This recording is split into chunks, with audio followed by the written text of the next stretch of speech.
Hey team, fired up. Man, good morning and blessings. Let's try this again. I'm on the way to one of my last days at the JOB for the rest of my life. I will be a retired man in 12 months, take it to the bank and cash it. And one of the reasons that I can say that is because of the reason we're doing it, and the beauty we find in it. The reason that you're doing something means everything. The purpose you're doing something is actually quite a bit more important than what you're doing, and I believe that determines the fruit and a lot of the fruit and the outcome of the endeavor. Okay, so I'm not retiring to sit back and eat bonbons and binge watch everything on YouTube or Amazon Prime or Netflix. What I'm trying to do and what I will be doing is opening up my time where I can add more value to people and this world and really do what God has me to do. And I believe that every one of you who's viewing this right now has something very special to add back into the world and add value back into the world. And it doesn't matter if you've been, in your own opinion, largely successful in something. Everybody can learn something from everybody. So anytime somebody talks, I'm listening, especially if they've been through hard knocks and learned something, especially if they've been mentored by other great people. I mean, if they've got their sense about them, they know something, and everybody's your superior to you in one way or another. And I'm humbled by that, and I'm thankful for that, that God's allowed us to understand that and see that, for some time now. And with that being said, I'm so excited to be able to share and encourage people to share what God's put in them and what they have for the world, instead of it dying inside of you.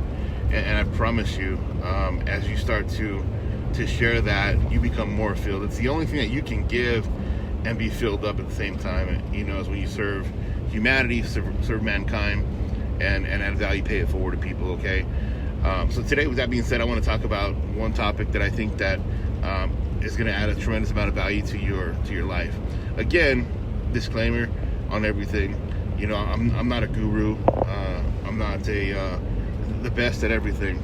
But what I do know is that we've been through a lot of hard knocks in my life. We've made mistakes and we've learned from them, and some really big mistakes and sometimes, and by the grace of God, being able to come through that and learn and grow and be able to gain wisdom to pass on to our own children and then on to whoever would find value in it that happens to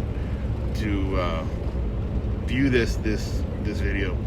And we've also been able to sit at the feet of great men and women in ministry and in business for the last few decades, and just been exposed to some great things that we have, I guess, been smart enough or wise enough to really take to heart and allow it to change our life. And here's the funny thing: if you want to change your life, if your person wants to change your life, you got to actually change your life, and that's the hard thing for most people. So the point I want to go over today is going back to the Bible. Whether you're spiritual or not, religious or not, it doesn't matter. It's a fantastic book filled with fantastic stories that I believe, to me, it's living, it's real, it's true, from back cover to front cover and front cover to back cover. But if you don't, that's your own personal prerogative. Here's what I will tell you. As you get into and read it, it's got the most fascinating stories of leadership, of growth, of fruit, of life experiences that I've ever seen anywhere. And most of the content put out today is just a spin on most of that, because you can trace it all back there, which is interesting, in my opinion, of course. So I use that a lot when I talk to Strong in My Faith, and I believe I wouldn't be authentic with you guys if I didn't use that in my faith, and when I talk. And I believe you're going to get the best of me when I do that. So thank you for allowing me to do that. And even if you didn't, I do it anyway. So love you, right? So here's the point. I learned this recently. I'm going to be kind of a copycat on this because I think it's such a powerful point. And if I put a spin on it personally, I'm going to take something away from the message, okay? So, I want to communicate it as best as I remember hearing it. And I was listening to Pastor Stephen Furtick. The guy is a beast when it comes to knowledge, wisdom, and delivering a message that will just impact your heart like crazy, right? So Pastor Stephen Furtick was talking about 2020 because people have a lot of different views on this year, okay? It's been probably the hardest year in people's lives. We've never experienced something like a pandemic, and it's been a kind of a historical year if you think about it. But your perspective on it means everything, okay? So if I look at this year and say it sucks, whatever, blah, blah, blah, it's been the worst year of my life, you can have it back, give me 2021. It's fun to say that stuff, and I've joked about it too. I've kept the receipt, for this year. But it's so interesting because if I keep that perspective, then I've wasted a whole year. And I'm a firm believer that you can grow through something or you can go through something. I don't want to just get through something. I think it's a waste of life, waste of time, waste of a valuable lesson learned. I want to grow through things. So I want to encourage you guys today, don't just go through something, grow through things. No matter how it is in your life, no matter how hard it is, grow through it. Don't just go through it. Don't waste that time and that valuable lesson you can be adding into yourself, okay? But going back to the point, he's talking about Jacob, and I think this is in Genesis 29 roughly. But Jacob falls in love with Rachel, works really hard for her father to earn the right to marry her.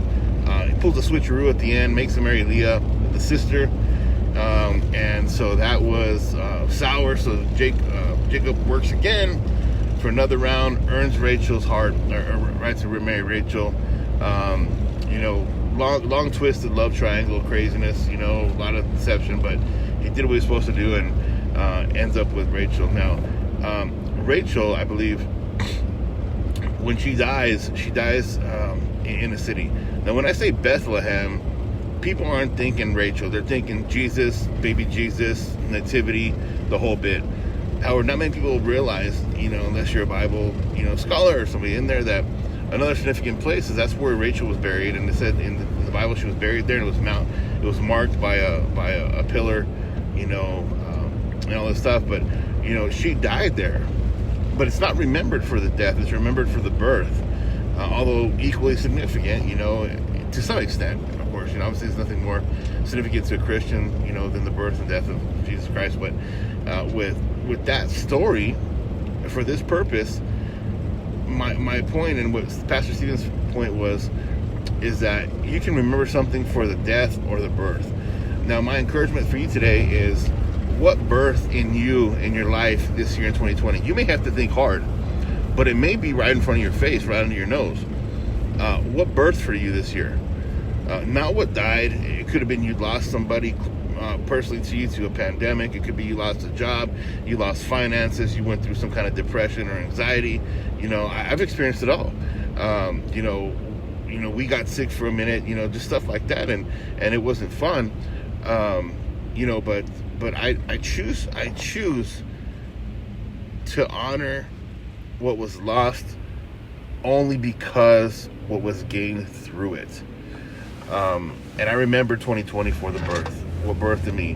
What birthed in me is overcoming anxiety. What birthed in me is overcoming depression. What birthed in me is overcoming arrogance and pride and uncertainty. What birthed in me is humility. What birthed in me is a grander perspective of life. What birthed in me is understanding what God would have me to do for mankind, and really taking the opportunity to step into that. So I'm just encouraging you guys today to look at this year. Look at maybe some of the bad situations that happen in your life, the very tough ones, and realize something was birthed in you at that time. Now, I don't believe, in my experience and what I've learned, that something ever dies without something being born at the same time. Whatever dies births something else. It's just up to us to see it, to understand it, to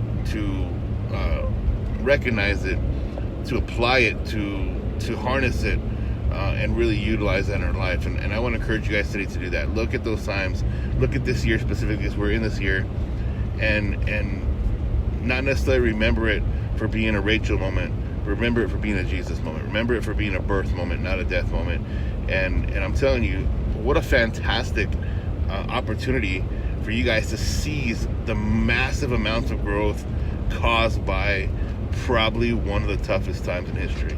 And it's so interesting. I read an article the other day that said that the world's billionaires' wealth has increased to over $1 trillion in this last year. My God, in so-called one of the worst years in history, pandemic, finances, blah, blah, blah, blah, people's wealth is increasing. And if you look back over time in history, wealth has increased tremendously in bad times by people who have dug their well when they were thirsty, and by people who are not scared of what's happening but venture out anyway, by people who say, I'm going, in spite of what's happening, I'm going to go out there and walk out my dream, build my business, build my asset, pursue my ministry, do what God's calling me to do in spite of that. Now, the enemy wants to keep you at bay, keep you scared, keep you worried, keep you trapped. He wants to paralyze you so you don't move, and he'll use anything to do that. That's why you gotta turn off the stinking the TV and stop watching the news and stuff, because all they do is scare the crap out of people. I can't stand that nonsense, crazy, let's scare everybody into being paralyzed, and locked away type of deal. No. I'm not saying don't be sensitive. I'm not saying don't be wise. What I'm saying is there's nothing really positive coming out of that media source. And it's unfortunate. It's unfortunate because they have such a powerful opportunity to deliver some great things, but they just do not, because they know that negativity sells, and it's unfortunate. So I encourage you guys to really protect your inputs, what you hear and see, and keep it positive. And don't be afraid. I encourage you guys, and I challenge you, do not be afraid. Have courage. Rise up, mighty man and woman of valor, and go walk in what God has for you. Go walk in the business that hasn't been built, the book that hasn't been written, the song that hasn't been sung. Go rise up in the decision that hasn't been made to move on to next, and have courage, have faith. Yes, it's going to look ugly. Yes, it's going to be difficult, but what isn't? Everything's funky before it's nothing starts as a finished product. And I think sometimes we look for the finished product versus the raw material to build that finished product with some hard work, some dedication, some courage. Okay? So be kind to each other, have courage. Until next time, I encourage you guys, live and love at a higher level, unapologetically for Christ. And and also I now have a YouTube channel. Here's a couple ways to connect with me. My Facebook profile is g.e.carrion, Careon, and my YouTube channel is the same, G.E. Carrion. So look for me, log on, subscribe. Please subscribe to that YouTube channel so I know that I'm touching and impacting a lot of people, and share it, and so they can get some of the same content that you're getting here first. Okay, love you guys. Hope this added value to your life. That's my only goal, is to help you guys and equip everybody to live and to love at a higher level every day, unapologetically, and add value to your life in some way. Okay, if you got a better way of doing it, it's working for you, do it. Keep doing it. I don't know everything, but I know what's worked for me, and it's teachable. So, all right, love you. Have a great day. Fire it up. Peace.